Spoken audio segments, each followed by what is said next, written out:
Boom. What is good? What's happening, everybody? It's your boy Ferris Muthana, and welcome to another great edition of Good Friend, Better Rivals. Today, Finally, finally, we're back. We're back and better than ever.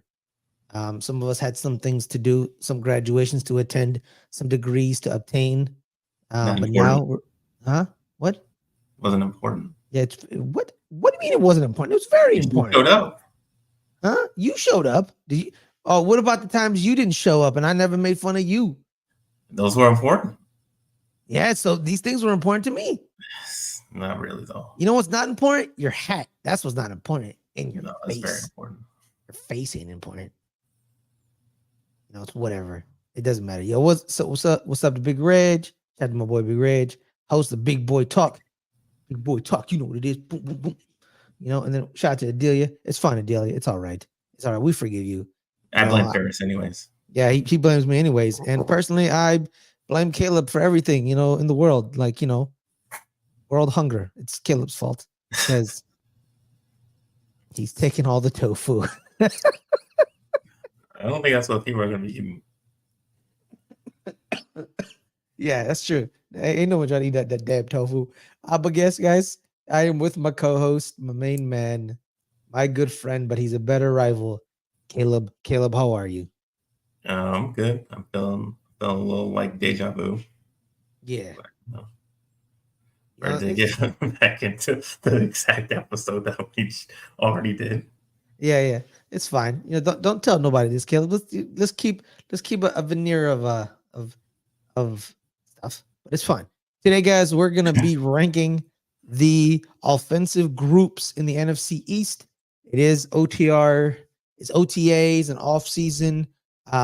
Nothing's really happening, and half the time, Caleb, I think you can agree with me. Half the time, these people are lying. So why should we talk about stuff that we don't know it's full fact? And so we decided to do what we did last year and rank the offensive positional groups. Yeah. And then we're gonna see how it goes. There's probably gonna be a lot of debate, some discussion on what's what, but overall, we will see how it's doing and who is strong in what areas. Did people decrease? Have the rankings changed? Because last year we surprised ourselves by putting the Washington Commanders receiving core one. They were one. You don't have to tell the people how bad we screwed up. It's fine, man. No, because we don't run away from our mistakes, Caleb. We right here, man. We own it. You also don't have to highlight them either.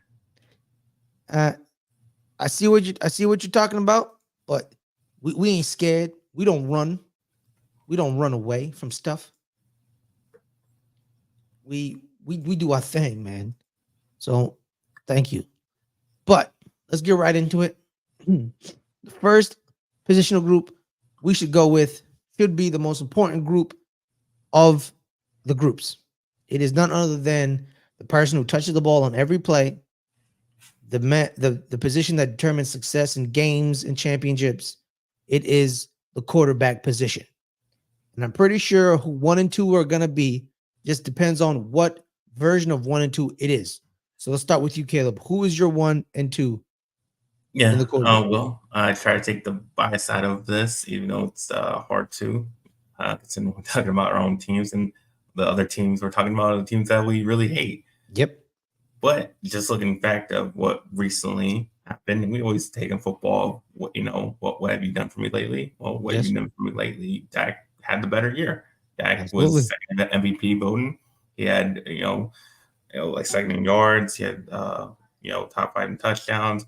I mean, by every metric standard, he had a way better year and was considered better than Jalen Hurts. Jalen Hurts had a bad year. He had an off year, and by most people would say that he had a bad year last year. So I don't see how coming into this year that you can put Jalen Hurts over Dak Prescott. So my number 1 is bring Dakota Prescott. All right. Number 2. Well, now obviously by default go to Jalen Hurts because the other two are just not up to par. Yes. So Jalen Hurts gets the number 2 by default. 3 and 4. That's where I think that's where more of the debate between us happens, because of how you feel about rookies and how I feel about your awful quarterback situation that you got over there in New York. We've seen both Daniel Jones and Drew Lock play. They are awful. They're god awful quarterbacks. Well, Drew Lock played very well last year in the certain spots he came in. He's Drew Lock. Yeah, but people can change. No. Yeah, they can. No. Yeah, they can. No. If you asked New England Patriots fans about Jim Plunkett, you would hear that Jim Plunkett is the worst quarterback ever known to man. He's the biggest bust of all time. But if you ask Raiders fans about Jim Plunkett, they say, yeah, man, that guy that won us 2 Super Bowls, hell yeah, I love Jim Plunkett. People can change. People can change. And when he came in and he subbed in for Geno Smith last year, he played very well. He beat the Eagles. So there's that. Drew Lock played very well. Like every game during that time, though. But it was the beginning of the run, not in the middle. It's not like when the Giants beat the Eagles with Tyrod Taylor. Exactly. So it's not really much of no. This was the beginning of the end. Not saying much if the Giants. The Seahawks started the destruction of the Eagles down the end. So I think it was the second game too. It wasn't the first game. Well, 1 or 2. What was at the beginning? So deal with it. No. And we're going, and with QBs, we're not going QB groups. We're going QB individuals. Yeah, but we don't know who's going to start for the Giants. That's why you bring both up Drew Lock and Daniel Jones, because they're more than likely that both of them are going to play at some point in the year. Yeah, because Daniel Jones is no, yeah. He gets injured. He's just bad. They're just going to pull him because he's bad. Yeah, probably. Just the fact that they're just terrible. I don't care what Jaden Daniels was going to be. I just know he's going to be better than those two. How do you know? What if he's worse? He's not going to be worse. You don't know. Nobody knows. He's a rookie. He won't be worse than those two. He's a rookie. You don't know. I can guarantee it. Yeah, a lot of people guarantee he will. A lot of people guaranteed those two laughable jokes of quarterbacks that you got. A lot of people guaranteed Sam Darnold was going to be better than Mark Sanchez in New York. Didn't work. A lot of people like Sam Darnold's going to be better than Ryan Fitzpatrick in New York. Didn't work. Did it? No, it didn't. It didn't work. He was seeing ghosts out there, and he completely failed. Josh Rosen, they were like, he's going to save the Cardinals. Guess what happened? Nope. I don't know who said that. A lot of people did. A lot of people were big fans of Josh Rosen. That's the thing. See, you don't remember that, do you? During that draft season? Because I had a lot of criticism on Josh Rosen. No. The criticism of Josh Rosen was he's a rich boy. He probably doesn't. He doesn't need football. But he said, "I want football and I love football and I can do this." And doesn't mean anybody believed him. Yeah. Well, nobody believed him. But the thing is, the Cardinals were the worst team in all of football, and then they could have kept Josh Rosen. But their new head coach said, "I want Kyler Murray because I've been wanting to play with. I wanted to play with Kyler Murray since he was in high school. So I want Kyler Murray. So that's why Josh Rosen moved, and then he failed in Miami.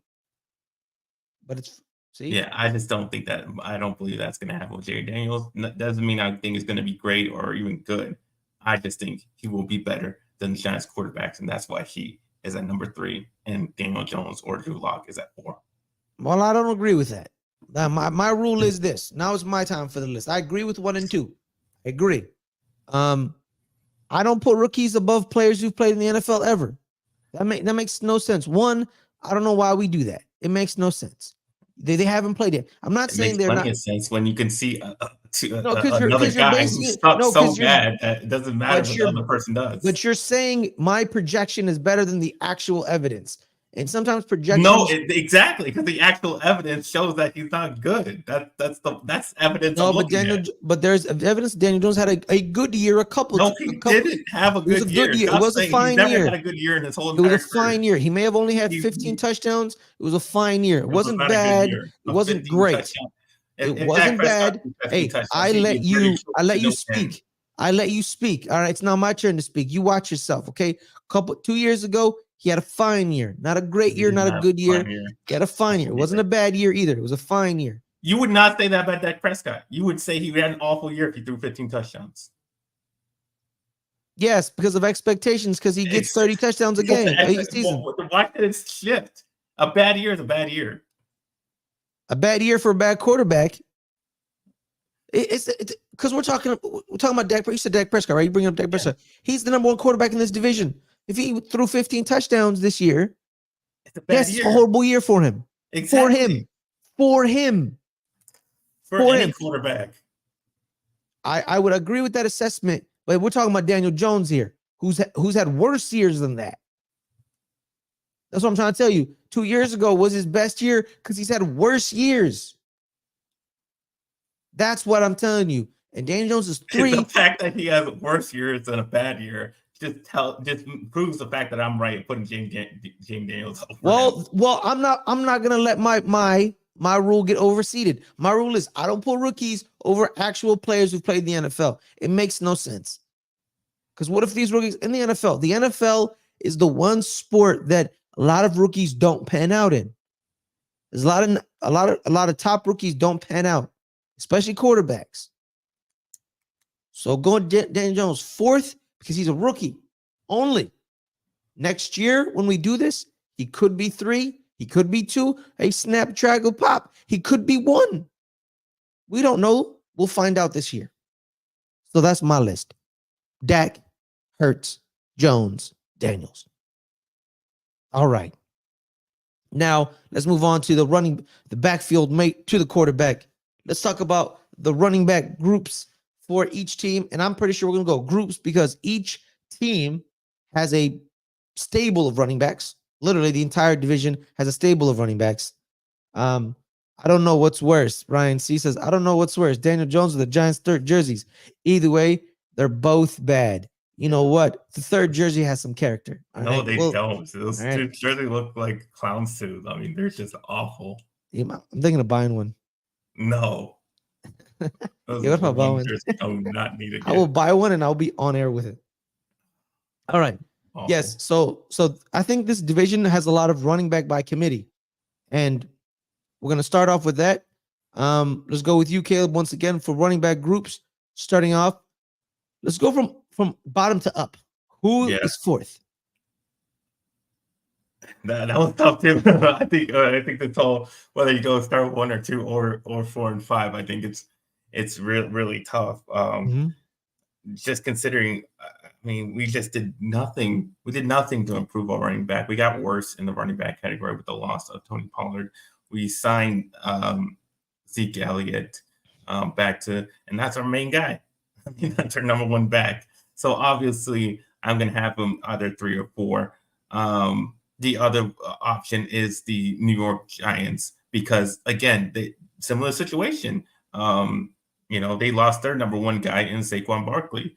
And then they signed another guy who I feel is at least equivalent to Ezekiel Elliott, at least what they did just last season. I'm just taking last season into account. And Devin Singletary, they have about in total yards, they had about a similar amount of yards there. So taking out of town, I think those 2 are a wash at the number 1. But since we're taking it as a group, we got Rico Dowdle, who has played in this league and has had some yards and had some experience. Obviously, Deuce Vaughn's 2nd-year guy, didn't really see much, and we got Royce Freeman. So together as that collective, I think it's better than what the Giants have, which is Eric Gray and some other rookie I never heard of. So Tyrone Tracy Jr. Yes. So I think our backups group is better than your backup groups. Your one backup. I would say the Dallas Cowboys, even the fact that it's not very good, and I don't think it's very good, and I wouldn't argue if someone put the Giants over us. But just looking at it objectively, I think the Cowboys will be 3 and the Giants will be at 4. I can see why you would do this. I see it, and I'm with you. Like you said, I think Zeke and Devin are kind of a wash. Eric Gray, what I've watched of the past year of Eric Gray, he's not good. I don't know why we drafted him. He seems slow off the line. He seems like he has stone feet. He's a chopper. He chops too much with his feet. He doesn't go. And again, Tyrone Tracy Jr., he's a rookie. We don't know what the hell he's gonna do. We don't know. And then we have Jayshon Corbin, who we've cut, then we've put on practice squad, then we put on special teams on occasion. And then Royce Freeman has actually played running back in the NFL on occasion in Denver, and we'll see if he does it in Dallas. So I could see why you could put them up there because, Rico Dowdle probably has a little bit more positive impact in the NFL. Not by much, Eric Gray. I'm not saying not a lot, but it's some. At least it's some. Yeah. I'm not gonna disagree here because running back ones are a wash in Devin and Zeke. Eric Gray has not looked good. Rico Dowdle has looked positive in the limited sample he's in. Deuce Vaughn has done nothing. I think they just drafted Deuce Vaughn because Chris is their head scout. Because it's looking like that.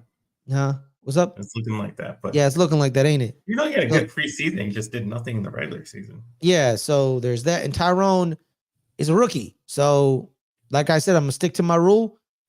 Deuce over Tyrone because Tyrone he's a rookie. He hasn't done anything. So yeah, I'll agree. I'll agree. So 1 and 2. Yeah, again, it's pretty tough. It's more this is where we're getting into the whole argument about last year about we put Washington number 1 in the receiving part. It's collective versus the number 1 guy being the better guy. Obviously, yes. I think Saquon Barkley is the best running back in the division. Mm-hmm. But as a collective, I don't think the Eagles are stronger than Washington at the running back position because the Eagles behind Saquon Barkley have Kenneth Gainwell and Will Shipley, a rookie. I don't think much of Kenneth Gainwell, and at least for this argument, I'll take your argument and say that rookies, we haven't seen them.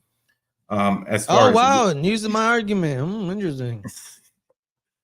And as far as Washington, they have Austin Eckler as their number 1 guy, but behind him, they still got Brian Robinson, who has looked pretty well when he's gotten the ball. Nothing great, but he's still looked pretty solid. And then Chris Rodriguez Jr., who again, had some opportunities to show what he's got, and he played last year when Brian was injured, and he in that game he played very well. He had, I think it was against the Jets. He had 10 carries, 58 yards, 2 touchdowns. So he's looked all right. And just by those two, I think those two were better than what the Eagles backups have. Even though Saquon Barkley is a lot better, but the knock on him is I still think he's injury prone. How much does he have left on those legs? But you can say the same thing about Austin Eckler because he's over 30. So you can pull arguments either way on those 2 number 1 backs. But I think it really comes down to, as a group, I think Washington is better than the Eagles. So I'll put Washington 1 and the Eagles at number 2. I agree. And also too, like the running back over 30 curse, it happens. It happens to a lot of people, but sometimes it doesn't happen to certain running backs. It just doesn't because they're not human. I remember in Buffalo, they preferred Fred Jackson over Marshawn Lynch, and Fred Jackson played till he was like almost 40. So you can take that with what you will. So yeah, I agree with you. I just think the whole is greater than the sum of its parts, right? So the whole of the running back group in Washington is better than in the Eagles, even though the Eagles have the better running back. But he has a major knock. So Austin's knock is he's 30. Saquon's knock is the ACL injury and the ankle injury from last year. There's that knock. I like Kenneth Gainwell, but I also like Brian Robinson just as much. And then it goes to, and then you see it at running back 3, Chris Rodriguez Jr., who started in this league, and rookie Will Shipley, who hasn't. And I think the only reason they're at 2 is Saquon is there. It's definitely like the receiving core with the Eagles last year when we had the Eagles at 2 and Washington at 1, because Washington's group we believe to be better than the Eagles group, even though the Eagles had poor decision on our part. That was one of the worst decisions we ever made in our entire life. That was a bad decision. Self scout. We were wrong. Let's just hope the Washington running back groups don't burn us as well. Yes. So Washington at 1, Eagles at 2. I agree. All right. Now we get to the boundaries, the wide receiving groups for all 3. I will go first this time around. I'm gonna go bottom up. I will go with the New York Giants last because the rule I have, Malik Neighbors is a rookie. So our receiver 1 is a rookie. So now we're really kind of using Darius Slayton and Wan'Dale Robinson. And they played they were in certain moments, certain spots, they both played very well. Darius Slayton has exceeded his expectation, right? We drafted Darius. He was a burner out of Auburn. I believe we drafted him in the 5th round. Let me double check. Yep, in the 5th round. And for his entire career, Darius Slayton has been receiver 1. He's exceeded expectations. We put him in the role. He should have been with Odell. Odell should have been receiver 1, and Darius should have been his burner with him. But what happened was we do this crazy thing and we trade Odell to Cleveland, which then thrusts Darius into receiver 1, the receiver 1 tag. Wan'Dale, we remember 2 years ago, his rookie year, he had that great game, the over 100 yards, 10 catches game, and then he gets injured, and then we lose him. And then this year, it was kind of a slow churn. And then when Tyrod Taylor and Tommy DeVito were in the game, we showed you who Wan'Dale Robinson was. So I believe Darius Slayton and Wan'Dale Robinson are better than the Commanders' Jahad Dotson and Luke McCaffrey. Because Luke McCaffrey's a rookie, and Jahad Dotson is good, but I need to see more. And what Jahad Dotson did, Darius Slayton and Wan'Dale Robinson have also done. So we washed them there. Then the problem is they have the 3rd best receiver in the entire, the 4th best receiver in the division. And being 4th in this division. You say 4th? Well, yeah, you have the 2. You think Devontae Smith's better than Terry? Yeah. That's a good point. You know what? Let me rephrase that then. I don't know yet. I gotta reassess then. But he's a true number 1. He's been a number 1 there for years. We have a rookie number 1. They have Terry McLaurin. So they probably get the edge. But then the problem with the Giants is they also then have Jalen Hyatt as the 4th receiver. They also have him. So could this be a total sum over an individual type thing? That's the way I'm seeing it. Is the Giants have a lot of wide receivers. None of them good. Washington has a great wide receiver. And then that's the key where we see it is Jalen Hyatt really didn't do anything last year. He had the 100-yard game with no touchdowns that 1 week, but overall he didn't, they didn't give him the ball. He couldn't get the ball. But I just think, Darius, Wan'Dale, Jalen are better than Luke and Jahad and Olamide Zacchaeus. Yeah. That's their receiver 4. And so we beat them in all those, but they beat us in receiver 1 because we have a rookie and they have Terry. It's really close. I think it's really close because after Terry, it's whatever. With the Giants, you have Wan'Dale and Darius who've played very well in their Darius in his career compared to his expectations, and Wandell when Tyrod and Daniel Jones was really hampered. The thing is this: we don't know how good this receiving core is because Daniel Jones hasn't done anything with them because he just hasn't worked with Daniel Jones, and that's the thing. What's crazy? I'm gonna go. Oh my god, I can't believe I'm gonna say this. I'm so mad at myself. I'm gonna go Giants 4, Commanders 3 because of Terry. Solely because of Terry. So Terry is the reason I'm going. Not true, because Terry McLaurin exists and he had acts at quarterback for years, for most of his career, and he's kind of upgraded their receiver position. So I would say no. Yeah, DeAndre Hopkins in Washington, in Houston, when he was catching footballs from TJ Yates and Brandon Whedon, but we all know DeAndre is DeAndre. So there's that. And then I'm gonna go with then we get to 1 and 2.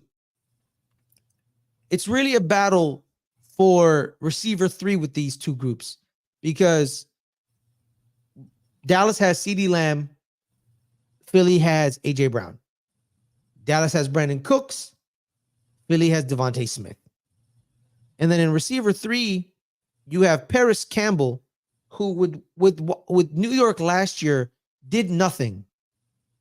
He was good in Indianapolis. He was good-ish, but he kept getting hurt. But then with Dallas, they have Jalen Tolbert, who has not panned out at all. Yeah. So I'm going to go with Philly 1, Dallas 2 because of that. Because if we keep going down the depth chart, we get to Kevontae Turpin, Jalen Brooks, and Ryan Flournoy, who is a rookie, so he's discarded. Kevontae Turpin is a return specialist, so it's whatever. I have no idea who Jalen Brooks is. A rookie from last year. The rookie from South Carolina. See, he did nothing. But then with Philly, you keep going down the stretches. They have Aeneas Smith, Brenton Covey, and Johnny Wilson.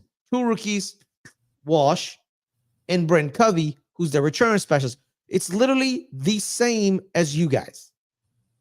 You have the return specialist and 2 rookies, basically. Like you guys. So I'm going to go Eagles 1, Dallas 2. Yeah. We're not gonna make the same mistake we did last year. We're gonna go with the Eagles number 1. Yes, exactly. Right away. We're gonna fix that mistake on Eagles number 1. Even though CeeDee Lamb had the second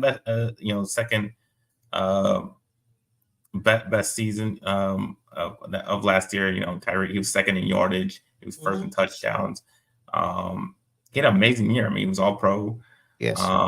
He had a fantastic year. So, I mean, it does upgrade it all. It does make it a little bit closer.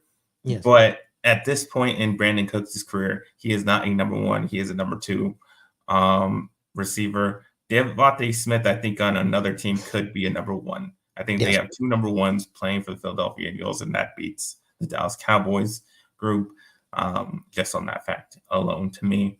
So I'll go Cowboys number 2, even though I think we have the best receiver in the division solely. As far as number 3 goes, I don't think this is close either, to be honest. It's because of Terry. Terry makes the gap wider. It's just such a big. I mean, Terry's like 2 or 3 of your receivers combined. Yeah. Because the Giants, by drafting Malik Neighbors in the first round over a quarterback, I think they told you that they don't think much of their own receiving core. Like, they really wanted to upgrade at this position because they know how bad it is. And that's why they took Malik Neighbors so high in the draft, because they knew these receivers weren't much, and they don't have a good receiving core, so they have to be last. Just for the fact that I think the Giants themselves knew it was bad. So I'm going Washington 3, and then the Giants at 4. Yep, we agree. Now let's get down to the tight end position. Oh, the tight end position, baby. So let's break it down. We are doing the tight end position with the notion that Darren Waller is not here. I mean, he could be. He could be. We don't know. I mean, we don't know because after that song he made, we just after that song, he should definitely retire. I don't know why. I did like his second song where he was rapping. He had a great Byron Leftwich. He had a great Byron Leftwich line where he's like, "Some carrying me like I'm Byron Leftwich," and to this day, still one of the craziest things I've ever seen in my entire life. When I watched that game. I found that game on YouTube and I watched it, right? And to know that he broke his leg, Brian Leftwich broke his leg and said, I can't. And the offensive lineman, you want to talk about how offensive linemen loving their quarterback? If I was ever a quarterback, I want them to love me so much that they're willing to carry me to the spot. And but that's not what we're talking about right now. Shout out to Brian Leftwich. By the way, he should have a job, by the way. I don't know why he doesn't have a job. And they say there isn't racism in the NFL, but sure, we'll talk about it. So, you know what? I'll give y'all two lists, with Darren Waller and without Darren Waller. That's fair. That's fair. I'll give you two. It would change. It would change. Definitely. It would definitely change. It would definitely change. So but then the problem is Darren Waller had a horrible year last year. But it would still change. It would still change even with that. Yeah. So I'll start bottom up. I'm gonna go Commanders, Giants. It might change. I don't know. Maybe it was the same. It's the same because it's the Commanders. Yeah, it is the same. Now that I'm looking at it, it's the same. It's Commanders, Giants. And then with Eagles and I'm gonna go. We're talking the group. Cowboys, Eagles. So Commanders, Giants, Cowboys, Eagles. Because of this. So let's start at the bottom. Commanders are relying on a 36-year-old Zach Ertz who just tore his ACL a couple years last year. And you're 36, you just tore your ACL. Does that sound appealing to you, Caleb? No, that's terrible. That's terrible. And then their backup is their rookie Ben Sinnott. Here's the thing about tight end rookies, right? People loved Ben Sinnott. I know a couple people who like Ben Sinnott. Shout out to the homies Monte Cristo and Sal. I was just on their all 22 breakdown of Carson Beck. So make sure you guys can watch that. Tight end rookies, they usually don't play very well the first year. No one has a Sam Laporta year. Sam Laporta last year kind of broke the mold. But last year, it was a massive tight end class. And the only tight end we spoke about was Sam Laporta. Luke Musgrave didn't do good in Green Bay. He actually got usurped by Tucker Kraft, the other rookie tight end. Who else? Dang it, who else? There was other tight ends. There's a bunch of tight ends. Our rookie tight end didn't do anything. Yeah. Luke Schoonmaker didn't do nothing.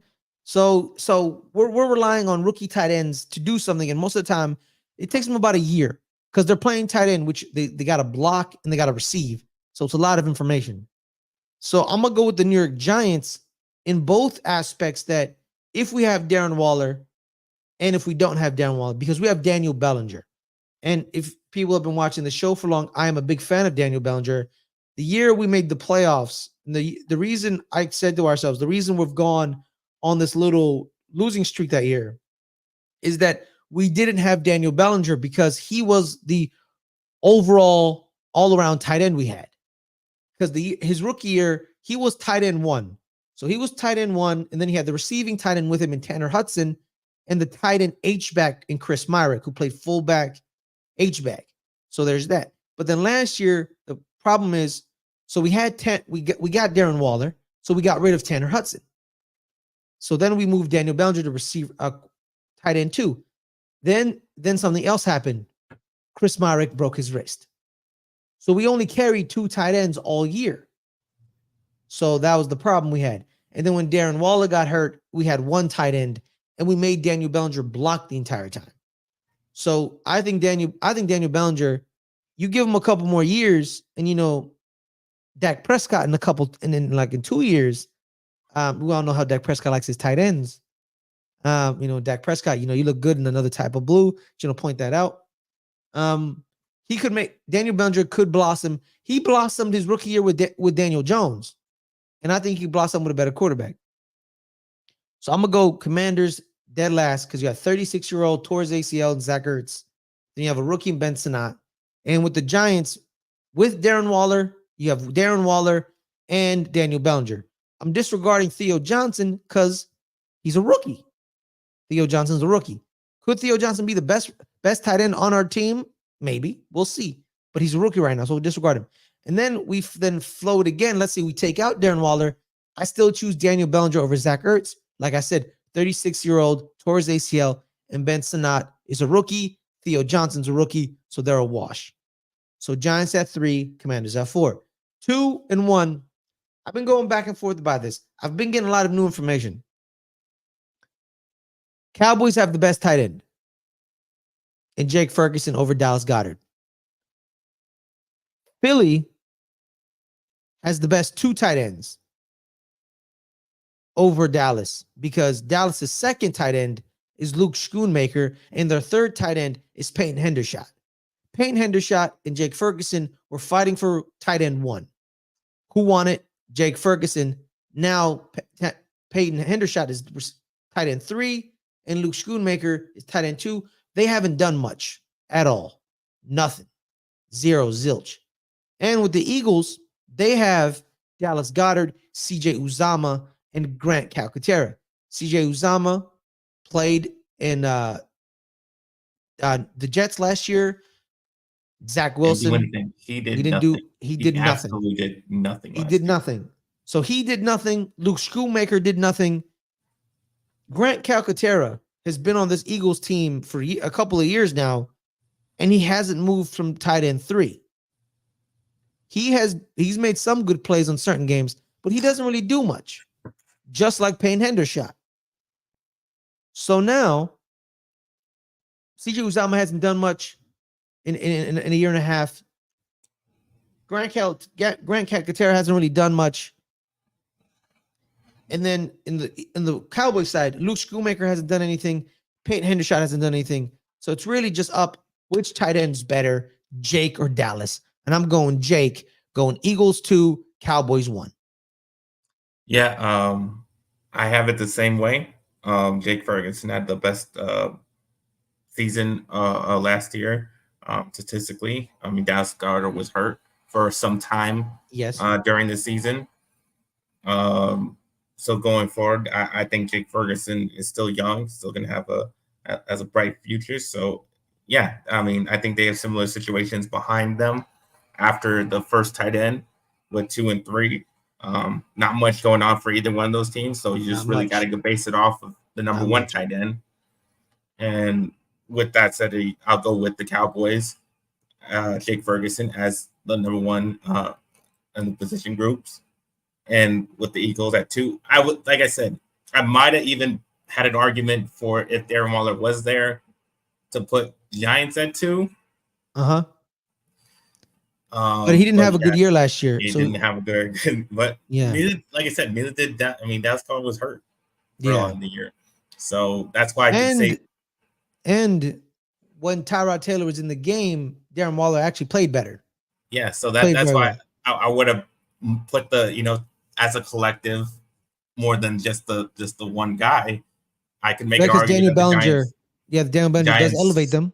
He does elevate them, elevated over the Eagles, but without Darren Waller, then it would just default to the Eagles at 2 and the Giants at 3, and that the Washington Commanders, they just got nothing at tight end. I mean, Zach Ertz that's not a real starting tight end at this point in his career.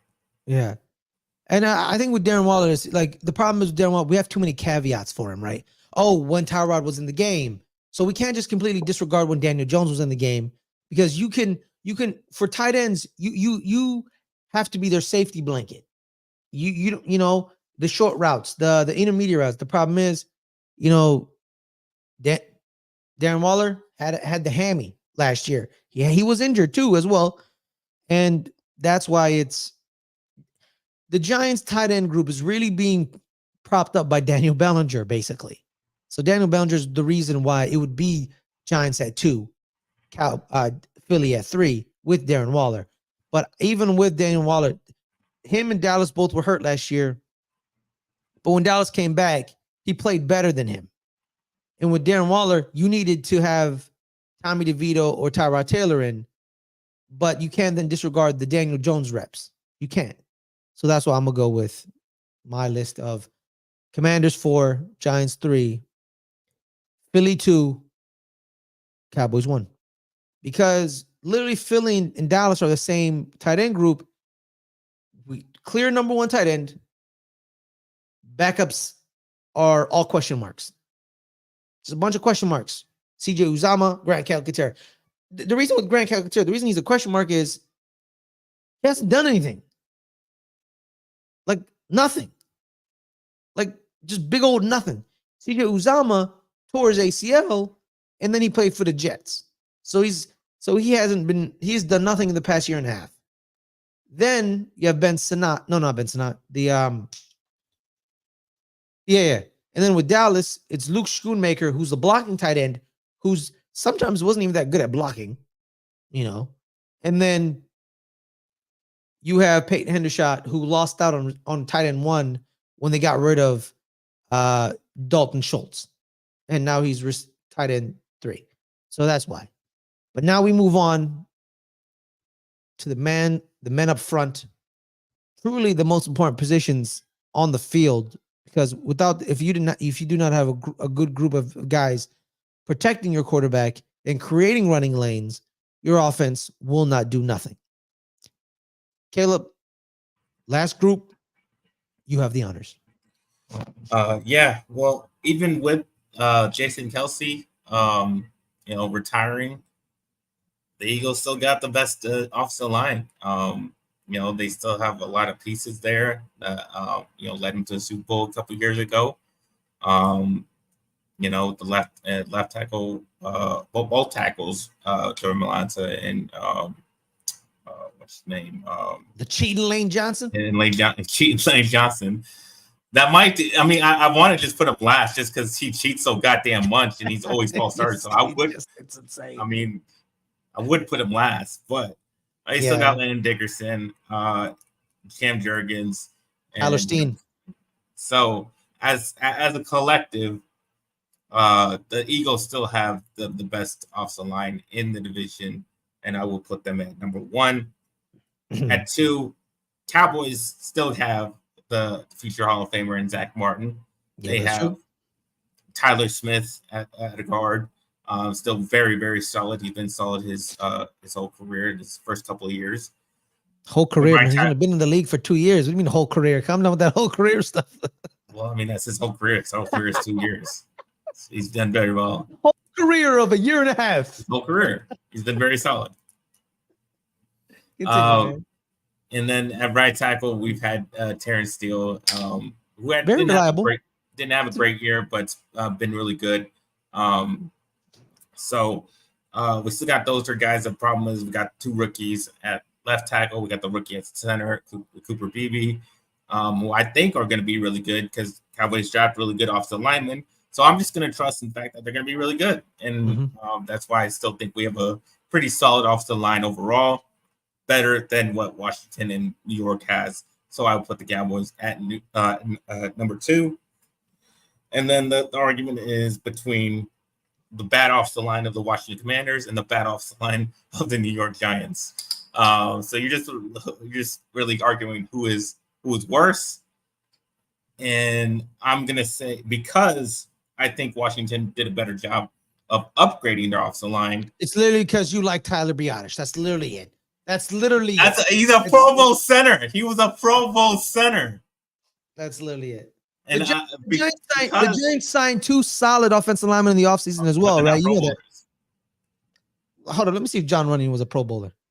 I don't know. Maybe he was. John Runyon Jr. Jr., the son, not the dad, Caleb. Yeah, it's crazy, man. We got John Runyon Jr. on our team. That's wild. But besides the fact, yes, I do like Biotish better because he wasn't the Cowboys, but he was a really good center. I do think that will upgrade the Washington Commanders offensive line. I I just don't think the Giants have upgraded at all. Their offensive line sucked. I mean, it was really, really bad all season long. There's no way I can put them over what the Commanders have, even though the Commanders' offensive line isn't good either. But that's just how bad I think the Giants, as a collective, as an offensive line, is. So I'll put Commanders 3 and the Giants at 4. Mm-hmm. All right. I think the New York Giants, right? Their offensive line is predicated on two people. Because actually it's predicated on one person. Evan Neal, right? I think the Giants have the best left tackle in the division. But then the problem is offensive line, there's 4 other positions you need to worry about. Right? We signed Jermaine Elmanor from. So you don't even know how to say his name, so that's not much of an upgrade. Yeah, it is. Shout out to my boy Jermaine. All right, Jermaine and John, John and Jermaine, Jermaine and John. That's that. Yay, double J. So John Running was a solid guard for the Green Bay Packers last year, and everyone knew he was going to command a high price in free agency because they were like he was like the third best guard on the market behind Robert Hunt and someone else. And Robert Hunt got what, 20 million a year because he was the best guard on the market. And then you have Jermaine. Jermaine played right tackle for the Las Vegas Raiders. And we just took the Las Vegas Raiders offensive line coach, Cameron Bersoli. If Evan Neal does not pan out at right tackle, you move him to guard. You move him to guard. I don't care what guard position. You swap him and Jermaine. You put Jermaine back at right tackle, and you put Evan Neal at right guard. Because here's the thing about Evan Neal. He played guard in college. It's not like a foreign position for him. And could this resurrect his career? Possibly, because here's the thing. Robert Hunt, who everyone was like, this is the best guard on the market. This is the best guard possibly in the NFL, disregarding Zach Martin, because Zach Martin's been the best guard in the NFL for the past 10 years. You know what I mean? I'm talking about the new guards. He was a right tackle. Robert Hunt was a right tackle. And they made him a guard. Shout to the homie Shug. There it is. So Evan Neal is the key to this offensive line. If he improves that right tackle, we're solid. But if he doesn't, you got to move him to guard, man. You got to move him to guard. You got to save his career somehow. You don't deal with a lot of speed on the edge because he seems slow. Every time he's against edge rushers, he's slow.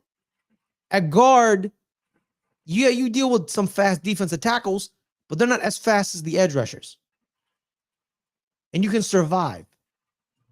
So if he does not outright beat Jermaine, you can't keep him a right tackle. You just can't. And I think preseason is going to be real key. This is the group I'm going to be watching in preseason when Jermaine and Evan Neal are in. Because I think Jermaine's going to get first team reps at guard. I think he's also going to get second team reps at tackle.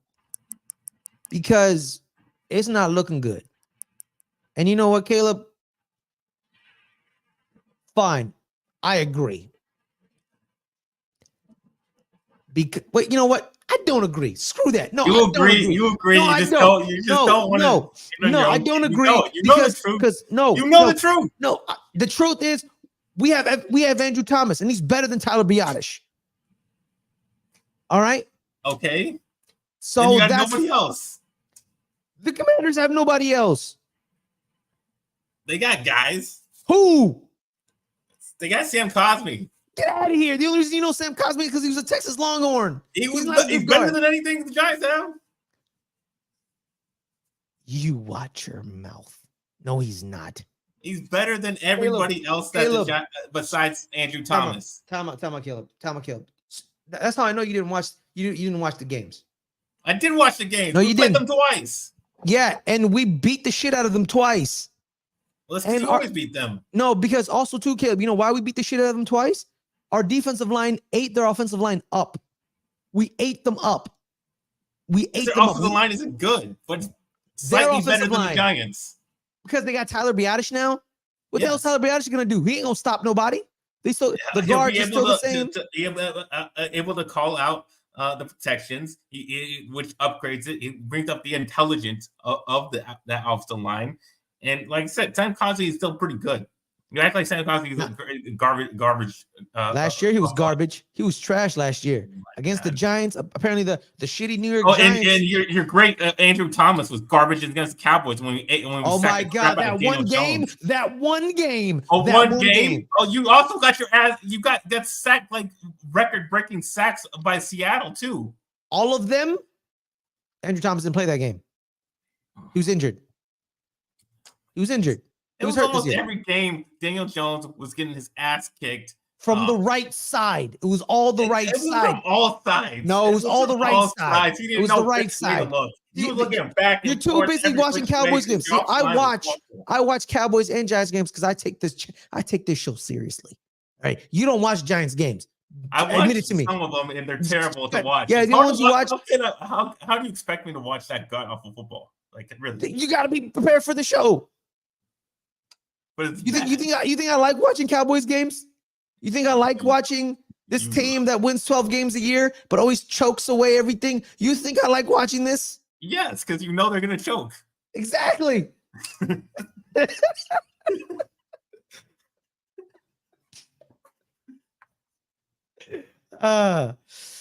Okay. The most two important positions on the offensive line is center and left tackle.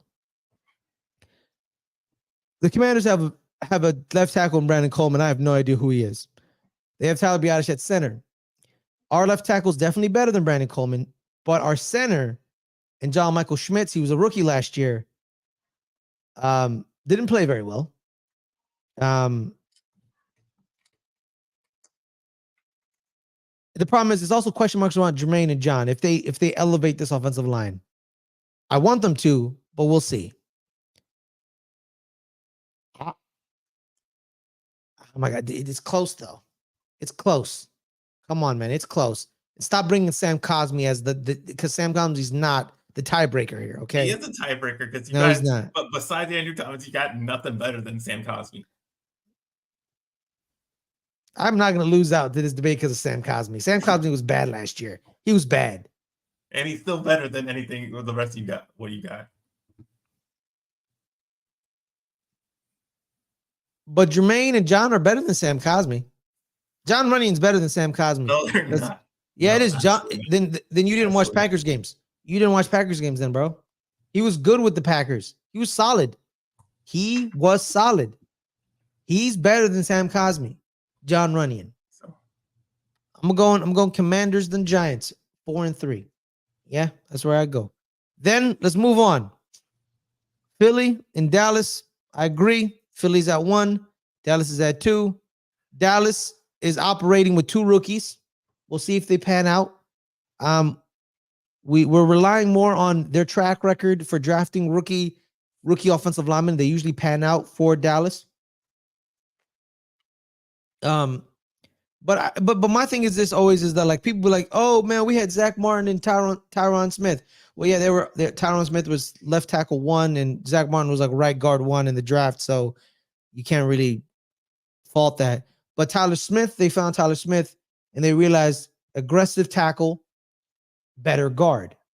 Because as a guard, you can get away with a little hold. You can get away with a little grab here and there. So they were smart with that. But the reason, the Washington, no. I'm still thinking about Washington. God damn it. Because you know what? Because you've irritated me. You know the truth. No, it's not true. It's not true. The Giants. The Philadelphia Eagles, man. Jordan Mailata, Landon Dickerson. I think Landon Dickerson is going to be the best guard. He's younger than Zach Martin. I think that's why he's probably the best guard because he's younger than Zach Martin. And speaking of guards, Caleb, we gotta acknowledge something tragic that happened this week. A little bit later. We'll talk about it. Philly, man. Their only question mark is center. Everyone else came back, but their center because good riddance. Jason Kelce, good riddance. thank the Lord you're gone. I don't care for you. I'm joking. I just hate you because you're an Eagle. You're only 2 Eagles ever that I admit publicly that I love. Him and Brian Dawkins. That's it. Every other Eagle can go to hell. Except them 2. So yeah, they brought everyone back, but Jason Kelce, Dallas, it's 2 rookies that really hamper you. Can Cooper Beebe transition over to center? Because he was a guard at Kansas State. Can the transition work? We're relying on the Dallas offensive line coach to do it because he has done it. And with Tyler Guyton, he's a pretty athletic. Randall Cunningham. Oh, damn. I forgot about Randall. Yeah, forgot about Randall. Good, no. Here's the thing. Randall's not an Eagle. He's a Viking. Okay? He's a Viking. It's like Reggie White. He's my fellow UNLV alum, so. Exactly. And Reggie White, Green Bay Packer. Okay? He's a Green Bay Packer. All right? Yeah, it was really sticking to Philly fans that's happening. God rest in peace, Jerome Brown. But that's not the case. But yeah, so we're gonna go Philly. We're gonna go Dallas 1-2 because, like we said, Dallas is operating with 2 rookies, and Philly literally just lost Jason Kelce. But they have Cam Jurgens. They've been grooming Cam Jurgens for a couple of years now. It's a matter of perspective, Barney. Yeah, it's a matter of perspective. All right, that's it, guys. Those are our. No, those are that's for the positional groups. That's it. We've ranked all the positional groups. Next week we're coming back. We're going to the other side of the ball, defense, and I'm pretty sure the Giants are going to be one of these categories. I think possibly. We'll see. But before we go, we must take this time say goodbye to a legend. Unfortunately, this week, Sonoma State football legend, and Dallas Cowboys great and Hall of Famer Larry Allen passed away. Larry Allen is the greatest guard in NFL history. He's also one of the strongest men in NFL history. Once bench pressed 700 pounds. He maxed out once during training camp at 682 pounds. And he was a character. He's also like, there's a couple people on our rival teams that I actively love because I'm like, yo, you're just too good to hate. Like I said, Brian Dawkins and Jason Kelce are the Philly ones. Larry Allen in all his glory is the other one, or Dallas. There's a great story Justin Tuck tells Dan Lebitard on Highly Questionable, where Larry Allen rolled up to the line and say, "Choo choo, choo choo, we're going A gap. Stop me." And guess what the Dallas Cowboys went? They went A gap, and no one stopped him. So here at Good Friends, Better Rivals, we send love and support to the Larry Allen family, and to tell them your dad will live on in history. Caleb. Yeah, I mean, this is a huge loss. It's an actual huge loss. I mean, the man was massive. Yeah. But yeah, I mean, he was the guy that I grew up watching. Like, when I first started watching football, I mean, the offense ran through Larry Allen. You know, we weren't very good when I was watching during the early 2000s. But, you know, we had a few bright spots, and one of them was Larry Allen still on the carrying over from, you know, the great 90s teams. You know, he won 1 Super Bowl with us, you know. Yeah, like you said, he was extremely strong. But he wasn't just strong. He was athletic, you know, like he was, even though he was so massive and he was so strong, he still had such athletic ability. Obviously, a lot of people replayed the chase down tackle that he had. You know, after the fumble and he goes all the way down and chases the guy down. Shows his athletic ability. So I mean, he was just great. I mean, he was what 11-time Pro Bowler, 7-time Pro, both all-decade team on both the 2000s and the 90s. You're all-decade team for 2 different decades. Just because how long he played. Yeah, I mean, he was a legend. He was the best offensive lineman we had. Have ever had with we've had a couple Hall of Fame type linemen, so I mean, and he was the best of them. So yeah, it's a great player, and I was lucky enough to at least watch the second half of his career. 6-time All-Pro, 11-time Pro Bowler, like you said. 1-time Super Bowl champion. So that was him when he hunted down Buffalo Bills receiver? No, I don't think it was the Bills. I forget which team it was, but yeah, he tracked in. It was a interception or fumble. He was going for a touchdown. Larry Allen just just hauled ass and took him down and stopped preventing him from scoring. Of course he did, man. Of course he did. And for years, but yeah, he also during the Pro Bowl he did the most reps on 225. He made the 225 bar look like it was like he was just doing 245s. Yeah, man, it's insane, bro. He actually started out as your guys' right tackle. Yeah, that was another thing that he had versatility because he did play both tackle and guard.